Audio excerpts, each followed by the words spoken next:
नरोत्तम मिश्रा जी बड़े कद के नेता हैं। एमपी में एक उनका एक अलग वर्चस्व, बिल्कुल सही बात है।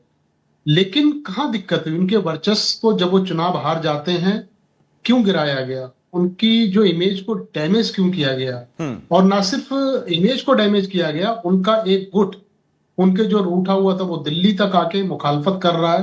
क्योंकि दिल्ली में हम लोग 3-4 दिन से चीजें देख रहे हैं, क्योंकि एक टीम जो है उनकी खिलाफत करने के लिए बिल्कुल यहाँ पे जमा है कि उनको टिकट ना दिया जाए। हम्म। अब ये बात सही है, अभी अभी पत्रकार साहब ने कहा कि हो सकता है कि इतने बड़े कद का जब नेता होता है तो उनको साथ थोड़ा रिजर्व भी रखा जाता है कि इनका इस्तेमाल आगे किया जाता है। जैसे पूर्व सीएम शिवराज सिंह चौहान, उनको सीएम नहीं बनाया गया लेकिन उनको केंद्र में लाके उनको बड़ी जिम्मेदारी दी। हो सकता है नरोत्तम मिश्रा जो है एक हिंदूवादी नेता भी माने जाते हैं, हिंदुत्व के लिए मुखर होके भी बोलते हैं। और मुझे लगता है भारतीय जनता पार्टी को आज की डेट में ऐसे ही लोगों की जरूरत है। अब आज बात आ जाती है चुनावी समीकरण की। देखो, दतिया वीआईपी सीट नहीं है, वो वीवीआईपी सीट मानी जाती है, हम्म। जहां लगभग 1.5 दशक से जिस नेता का कद रहा हो, जिन्होंने उसको सींचा हो, और उसको एकदम अचानक हटा देना। और जिस दिन जब घोषणा की जाती है उसके 1 घंटे पहले तक वो व्यक्ति खुद ही अपने कोर वोटरों के साथ में मीटिंग कर रहा हो हम्म। और चुनाव लड़ने की पूरी तैयारी कर रहा हो, और वहां से फैसला आ जाता है कि आपको टिकट नहीं देंगे।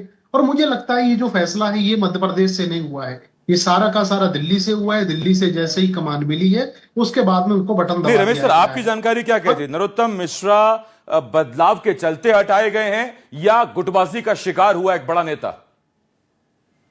नहीं, निश्चित तौर पे गुटबाजी का वो शिकार हुए हैं। अब भारतीय जनता पार्टी में अब है क्या कि जो एक बार हार गया, चाहे कितने बड़े कद का नेता हो, हम्म।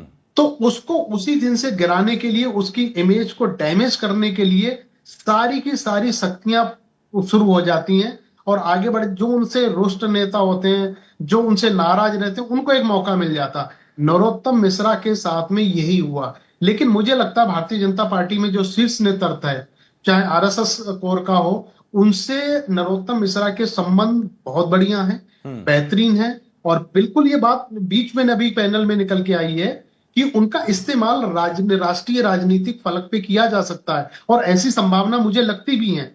अब बात आ जाती है ये चुनाव जीतेगा कौन। क्योंकि देखो, एक चोट भारतीय जनता पार्टी 2000 पिछले विधानसभा चुनाव में हार चुकी है, और जुमा जुमा मुझे लगता है आधे से ज्यादा कार्यकाल हो चुका है, 2 साल का कार्यकाल और बचा है। हो सकता है कि भारतीय जनता पार्टी ने ये सोचा हो कि 2 सालों 2 सवा सालों के लिए इतने बड़े नेता का इस्तेमाल क्या ही किया जाए, किसी और को मौका दे दिया जाए। क्यों ना अगले चुनाव में, जब ये 28 के चुनाव में जाएंगे तब इनको इस्तेमाल कर लिया जाए, या फिर दिल्ली बुलाया जाए।